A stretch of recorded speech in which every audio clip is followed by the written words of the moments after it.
em torno da palavra do Senhor, para que possamos receber de Deus a sua palavra, orientações para as nossas vidas, em nome de Jesus Cristo. Que Deus possa falar aos nossos corações nesse momento, em que nós iremos nos voltar para a sua santa palavra, que o Espírito Santo do Senhor, Ele traga iluminação ao meu e ao seu coração, nesse momento, em nome de Jesus Cristo. Gostaria que você abrisse sua Bíblia no Evangelho de Marcos, capítulo de número 6, do verso 1 até o verso de número 6.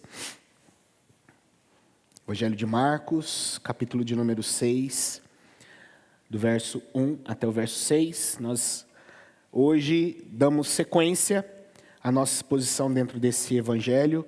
Entramos hoje num novo capítulo, encerramos na última mensagem o capítulo de número 5, e hoje nós damos início ao 6º capítulo desse Evangelho, porém a nossa leitura hoje será apenas nos 6 versículos iniciais aí desse capítulo. Diz assim a palavra do Senhor, eu peço que você escute atentamente, com fé e atenção nesse momento.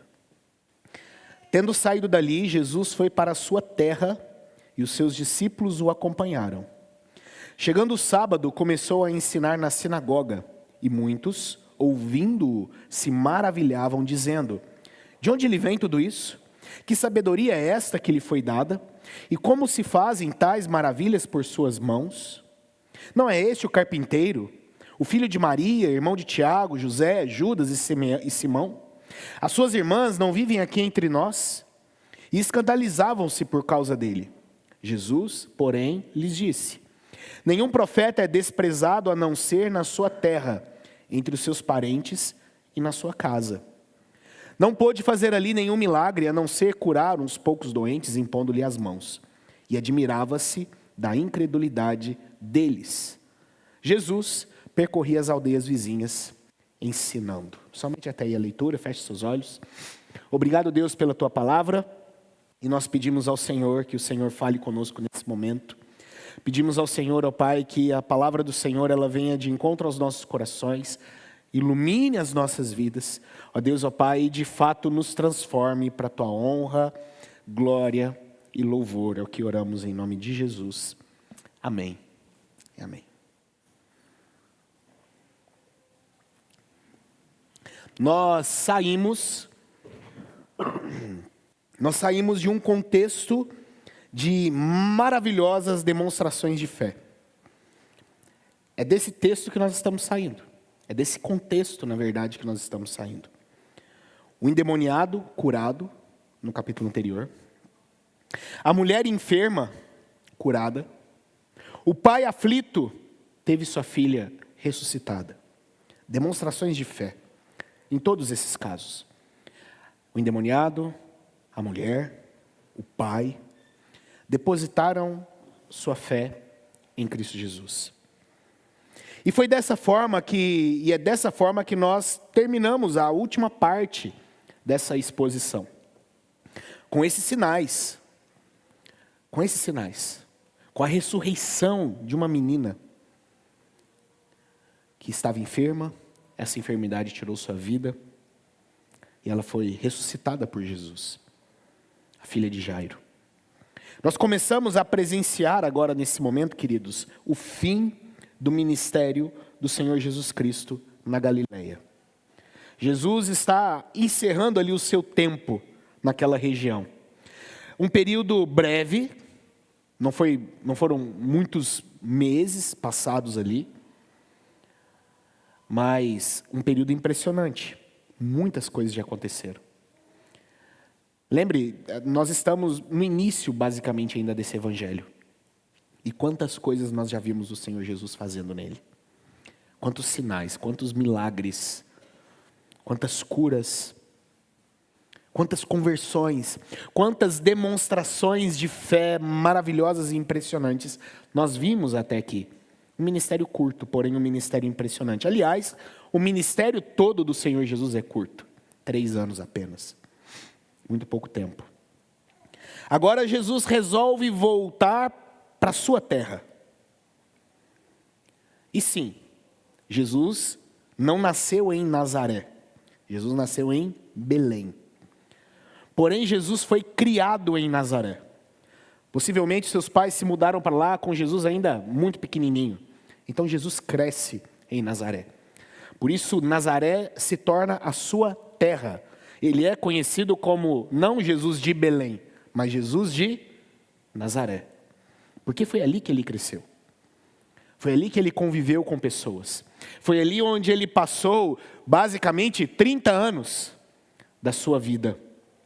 Foi ali, em Nazaré. E o texto começa nos dizendo que Jesus então volta para a sua terra. Ele volta para lá, ele vai novamente para lá. Porém, no final da sessão anterior, as demonstrações de fé, elas não continuam em Nazaré. Se o capítulo 5, capítulo anterior, ele pode ser chamado de o capítulo da fé, o capítulo 6, que é o que nós entramos hoje, ele merece o título de o capítulo sem fé. Nós vamos perceber que a fé se torna escassa no capítulo de número 6. Nazaré não tem fé, Herodes não tem fé, e em certa medida nós vamos perceber mais para frente que nem mesmo os 12 discípulos demonstram uma fé sólida assim. A gente vai chegar lá ainda. Guarde esse spoiler para mais tarde. Porém, no fim, lá no final do capítulo, teremos um respiro. A fé triunfa. Mas vai demorar a chegar lá um pouquinho ainda. Tá bom? Mas a gente chega. Então, nós estamos adentrando dentro desse texto agora. Nós vamos ver o nosso texto hoje, esses 6 versículos, em 2 momentos. O primeiro momento do verso 1 a 4.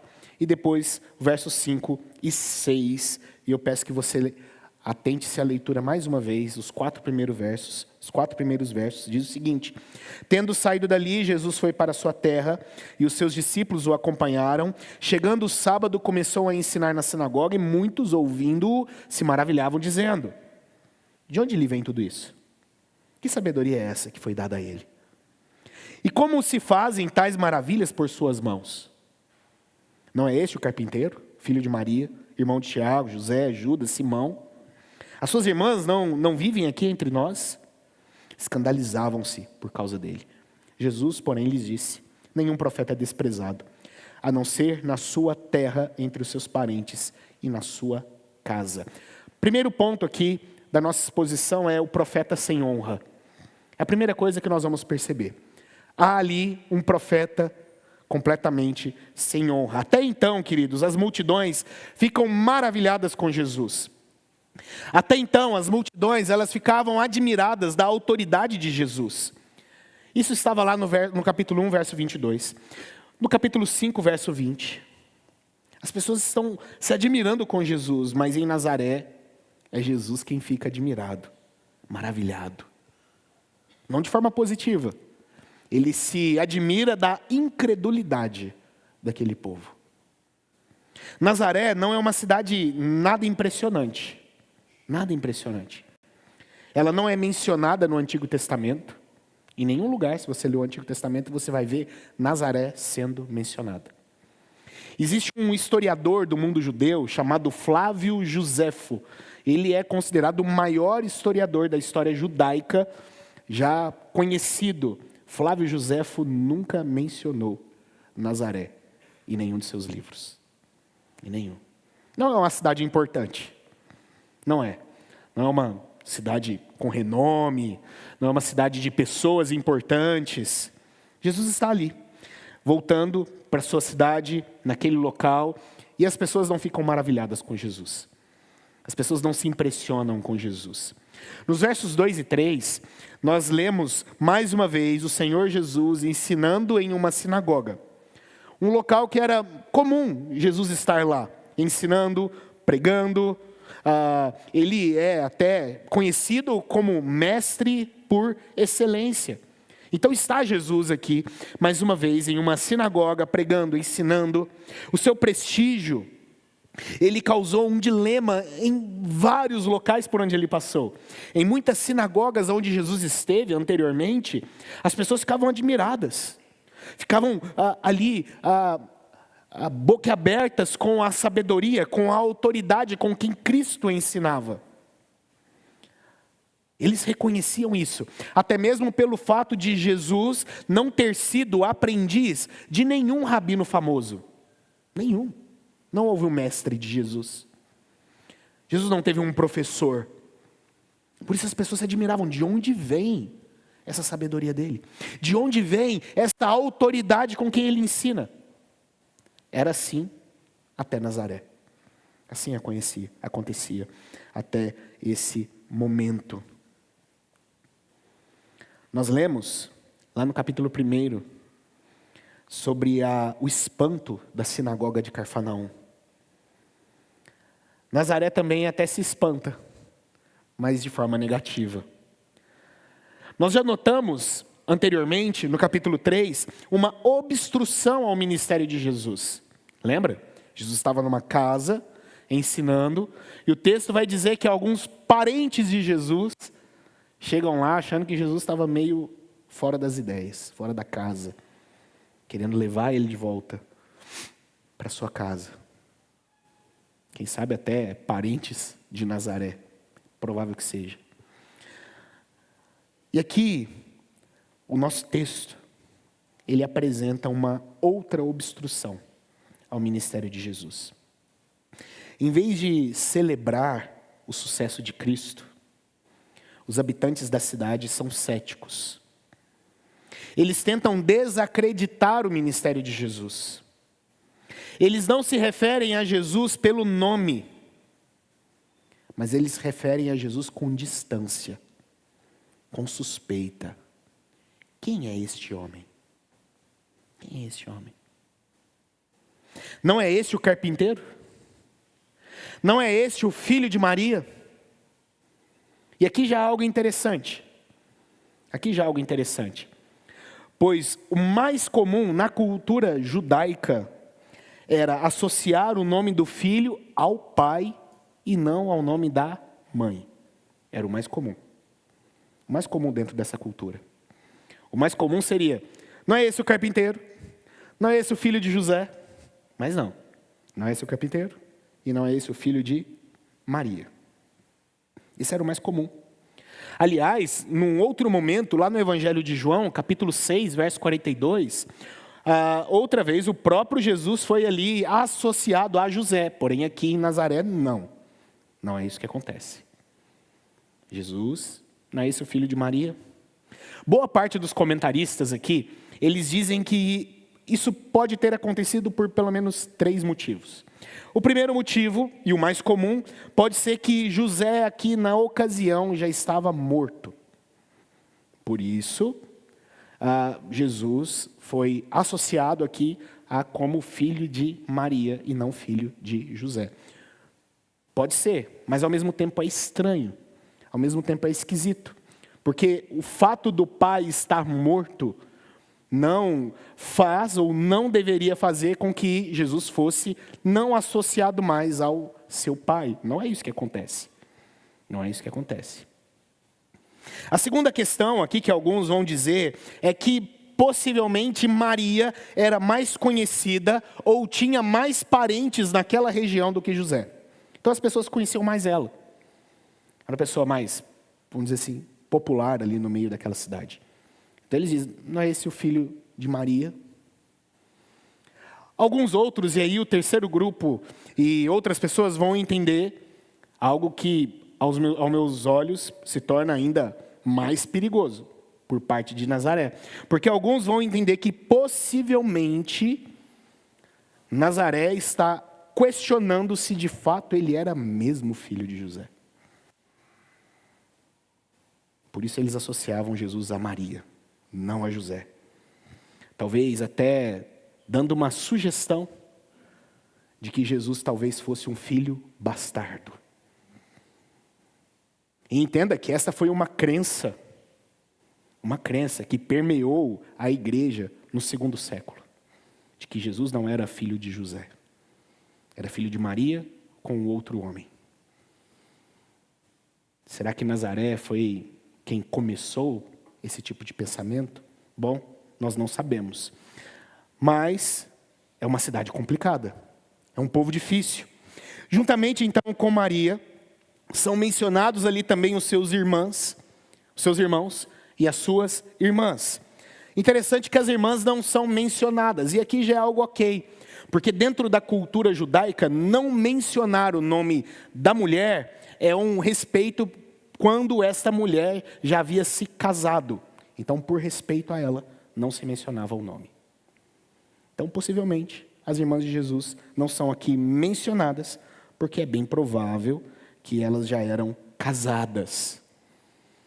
Outro ponto interessante aqui é que dos irmãos de Jesus, Tiago, José, Judas e Simeão, a gente vai perceber que apenas Tiago e Judas serão citados mais à frente, em outros livros, em cartas. Eles até mesmo escreveram as suas cartas, Tiago escreveu a sua, esse Judas, irmão de Jesus, também escreveu a sua carta. Eles foram chamados de colunas da igreja, esses dois aqui, irmãos de Jesus. E aqui eles são mencionados. E o ponto interessante aqui é que escandalizavam-se por causa de Jesus. Eles se ofenderam, a ideia é basicamente essa, estavam ofendidos com Jesus. Com o que ele falava, com a forma como ele ensinava. A palavra aqui, ofensa, ela vem de um termo no grego que significa literalmente pedra de tropeço. Eles viam em Jesus uma pedra de tropeço. Alguém que os ofendia. Alguém que os fazia tropeçar. Alguém que os desencorajava. Era assim que eles tratam Jesus aqui. Estavam escandalizados com ele, ofendidos com ele. Diante da incredulidade, diante da rejeição, Jesus cita um provérbio. E qual é o provérbio? De que o profeta é honrado em todo o lugar, exceto na sua própria casa. Então Jesus assim assume uma sabedoria corrente nos dias. Nazaré, sua cidade natal. Seus parentes, sua própria casa. Jesus não tem honra nesse lugar. Jesus não é honrado na sua cidade. Jesus não é honrado na sua casa. Não há honra para Cristo. Esse foi o nosso primeiro ponto aqui da exposição. O profeta sem honra. E por fim, na nossa exposição, versos 5 e verso 6. Em trevas, diante da luz. Veja o que diz. Veja o verso 5, veja o verso 6 novamente.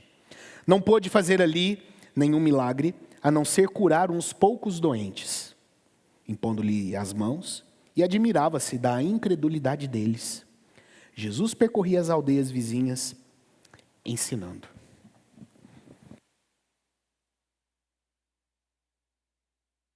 Porque as pessoas de Nazaré rejeitaram Jesus, e nesse sentido aqui foram até mesmo piores dos que os gerazenos que expulsaram Jesus de lá. Nazaré havia recebido luz. Nazaré havia recebido privilégios. Porém, não se aproximaram dessa luz para serem curados, para trazerem os seus doentes. Eles não se aproximaram. Por isso, esses rebeldes, incrédulos, não foram curados. Para eles, Jesus não fez nenhum milagre. A não ser ali, alguns doentes, o texto diz que ele colocou a mão sobre eles. E vai dizer que por causa desta incredulidade, ele não fez muitos milagres ali.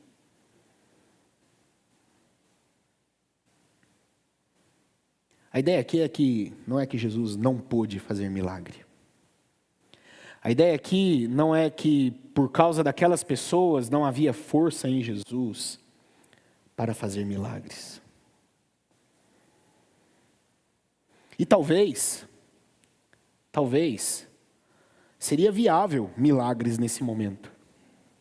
Pensa, o povo está incrédulo, O povo não está entendendo, não está crendo. Talvez um milagre ali iria suprimir a rebelião daquele povo. Talvez um milagre ali iria fazer com que aquele povo acreditasse em Jesus. Opa, viu o que ele fez? É verdade o que ele está falando. Talvez faria sentido. Talvez faria sentido um milagre ali. Porém, não é o que acontece. Não é o que acontece. Jesus, na verdade, fica maravilhado com a incredulidade daquele povo. É interessante. A palavra maravilhado aqui, ela é uma palavra muito comum dentro dos evangelhos. Muito comum. Mais de 30 vezes ela acontece nos evangelhos, nos 4 evangelhos. É uma palavra comum. Porém, apenas 3 vezes essa palavra ela é direcionada ou é associada a Jesus. E dessas 3 vezes corresponde a 2 ocasiões, porque em 2 menções se refere ao mesmo caso. Primeiro, Marcos capítulo 6 aqui nos apresenta, né, esse momento, verso de número 6. Mas é interessante também que, em um caso, ele está admirado ou impressionado com a fé notável de um centurião, de origem gentia. Jesus fica impressionado. Nem em Jerusalém vi fé como essa. Esse caso ele é mencionado lá em Mateus capítulo 8 e em Lucas 7. Porém, aqui no nosso texto, Jesus ele fica impressionado. Aqui em Nazaré é ao contrário. Ele não está impressionado com a fé daquele povo. Na verdade, ele está impressionado com a falta de fé daquele povo. E talvez aqui a fé podia ser esperada. Um centurião gentio, talvez não se esperava a fé vindo dele. Mas em Nazaré, aqui se esperava a fé. Nazaré era uma cidade da Galileia.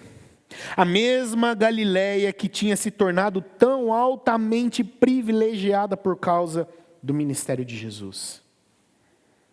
Existe um momento ali, Jesus naquela região, em que uma cidade basicamente toda foi curada por Cristo. A gente já leu isso aqui. Mas não é assim. Jesus se admira com aquele povo.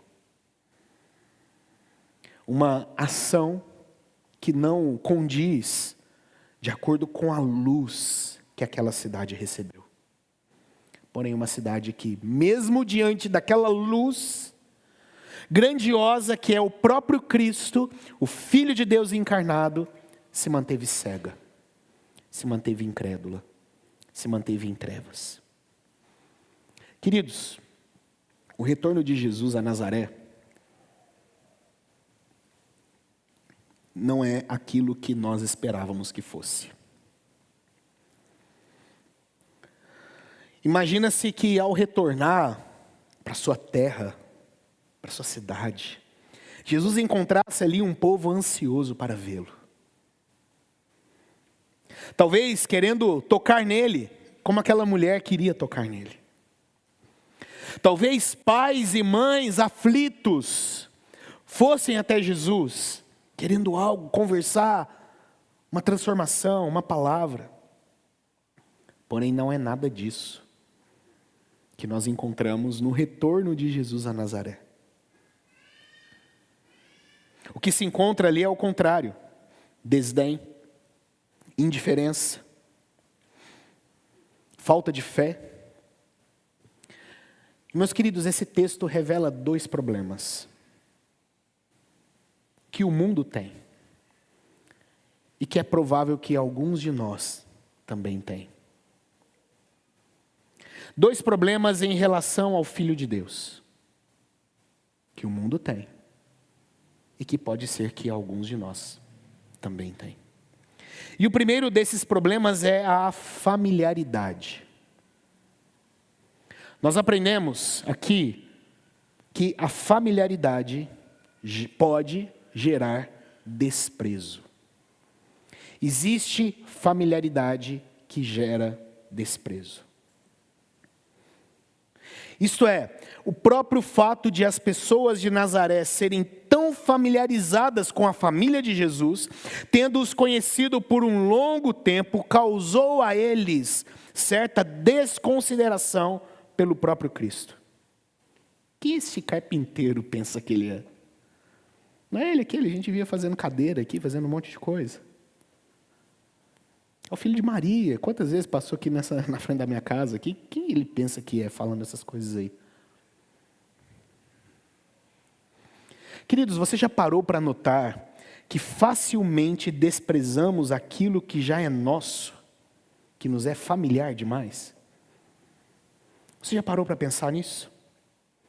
Nós não sabemos honrar aquilo que nós já temos. Nós enjoamos muito rápido daquilo que já temos familiaridade. Talvez você pense, deve ser legal demais trabalhar no McDonald's. Pensa, comer McDonald's todo dia, mas fica 2 semanas. Você já não consegue nem olhar para a cara daquela batata mais. A gente enjoa muito rápido daquilo que é familiar para a gente.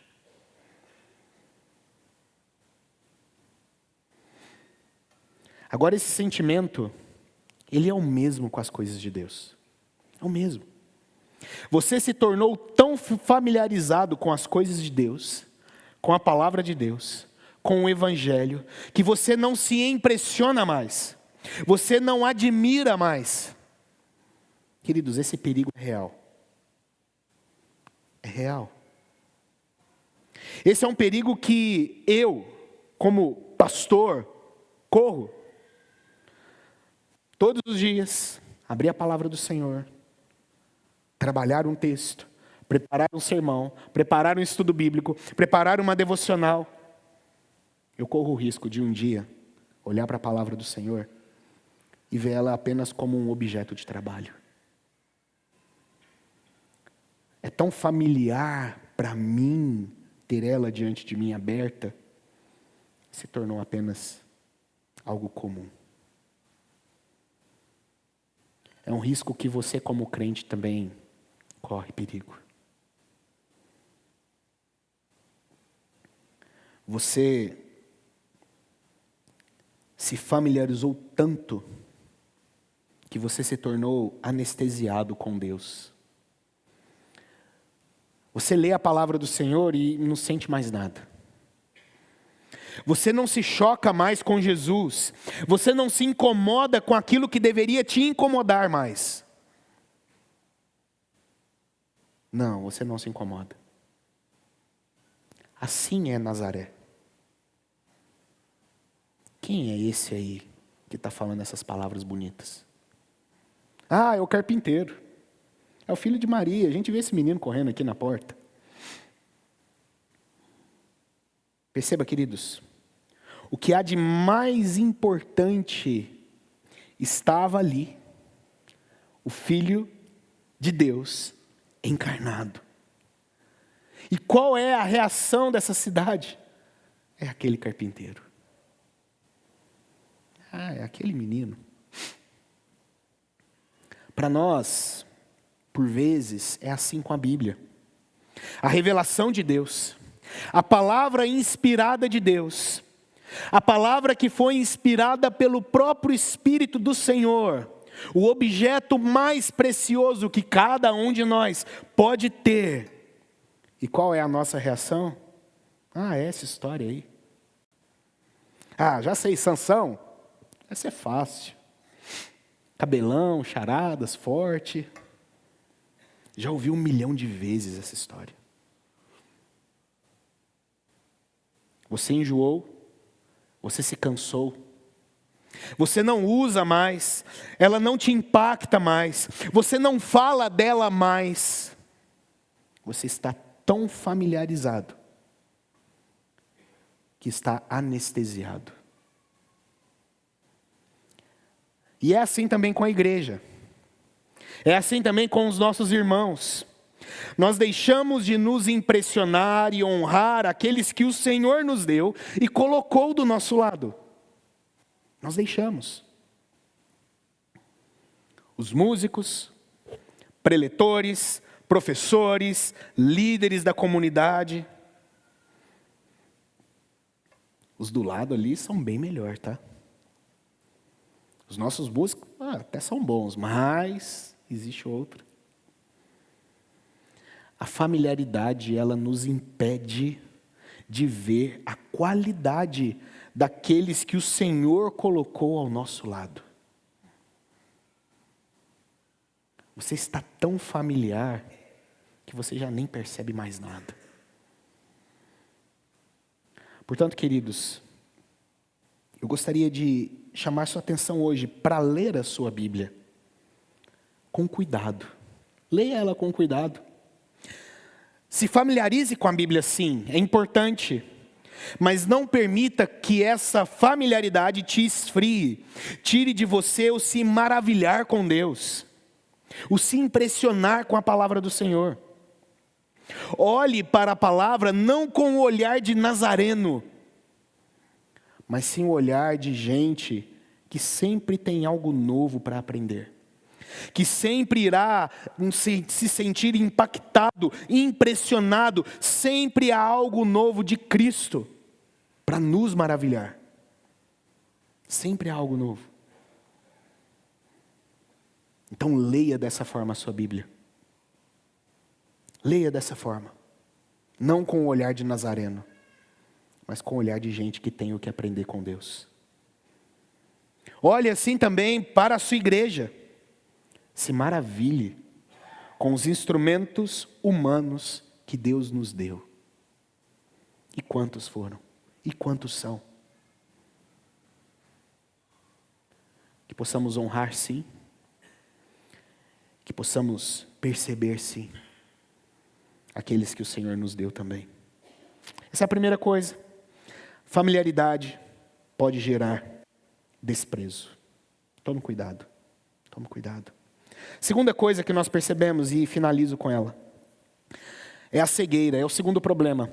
É a cegueira que nos impede de ir a Cristo. Cuidado para não ser cego assim. O verso 5 nos disse que nenhum milagre foi feito ali. Nenhum milagre.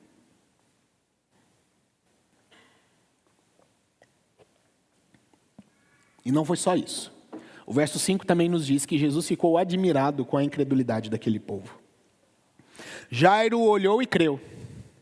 A mulher enferma olha e crê, porém esse povo permanece cego, mesmo diante de tamanha luz diante deles. Ele permanece cego. E eu volto àquela pergunta. Será que os milagres não seriam talvez aquilo que precisava para convencer esse povo? Seriam boas evidências, não é verdade? Um milagrezinho ali, tal, de leve. Seria uma boa evidência. Seria algo bom para despertar a fé naquele povo de Nazaré. Talvez, quem sabe, um discípulo virou: Jesus, aproveita e cura alguém aí então. Nós precisamos entender uma questão importante aqui, queridos. Um dos resultados da queda, e Paulo retrata isso muito bem na carta aos Romanos.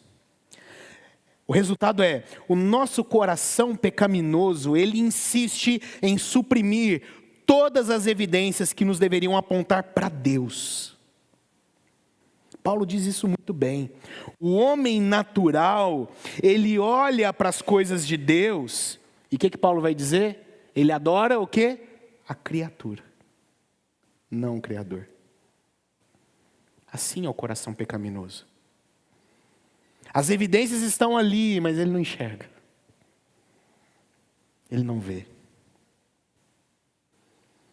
As evidências estão ali na cara dele, mas ele suprime. O coração pecaminoso é assim.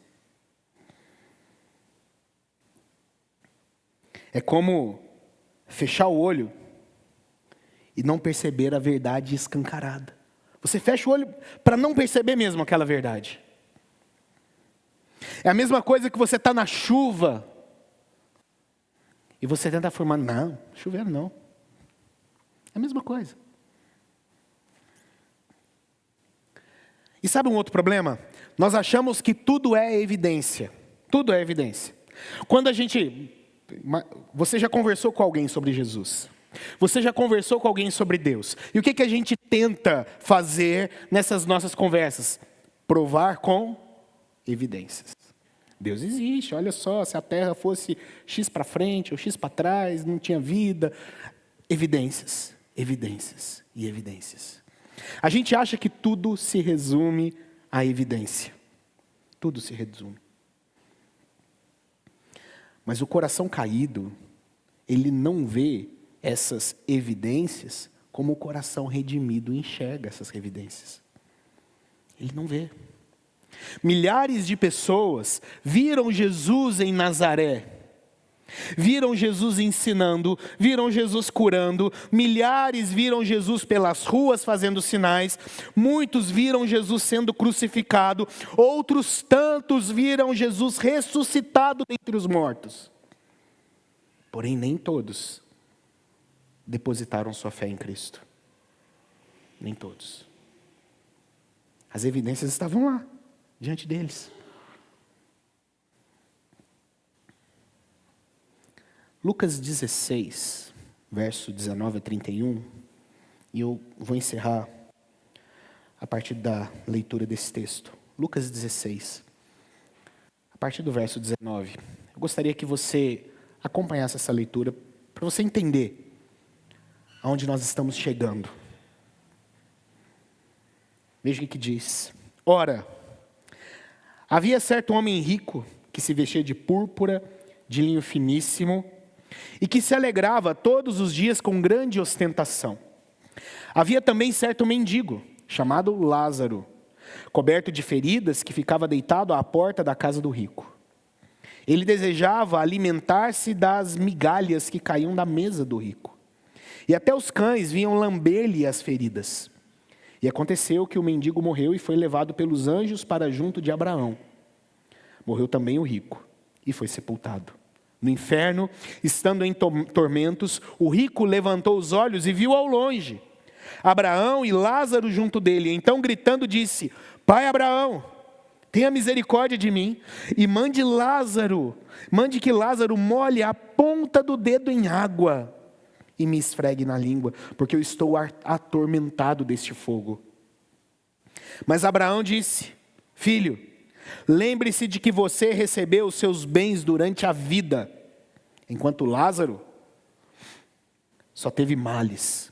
Agora, porém, ele está consolado aqui, enquanto você está em tormentos. E além de tudo, há um grande abismo entre nós e vocês, de modo que os que querem passar daqui até vocês não podem, e nem os de lá passar para cá. Então o rico disse: Pai, eu peço que mande Lázaro à minha casa paterna, porque tenho 5 irmãos, para que lhes dê testemunho, a fim de que não venham também para este lugar de tormento. Abraão respondeu: Eles têm Moisés e os profetas, ouçam-nos. Mas ele insistiu: Não, pai Abraão, se alguém dentre os mortos for até lá, eles irão se arrepender. Abraão, porém, lhe respondeu: Se não ouvem Moisés e os profetas, também não se deixarão convencer, mesmo que ressuscite alguém dentre os mortos. Percebeu? Percebeu onde nós estamos chegando? Ninguém deixa de seguir a Cristo por falta de evidência. Ninguém. Ninguém deixa. Mande alguém lá, pai Abraão. Qual foi a resposta? Não. Eles têm a palavra. E ela é mais do que suficiente. Mais do que suficiente. Mande alguém que ressuscitou dentre os mortos. Isso já aconteceu. E muitos permanecem cegos. Já aconteceu. Queridos, a cegueira espiritual, a dureza de coração é algo sério. Muito sério. Não é uma doença. É morte espiritual. É morte espiritual. E infelizmente há muitos que estão atrás de evidências e somente evidências. A palavra já não é mais suficiente.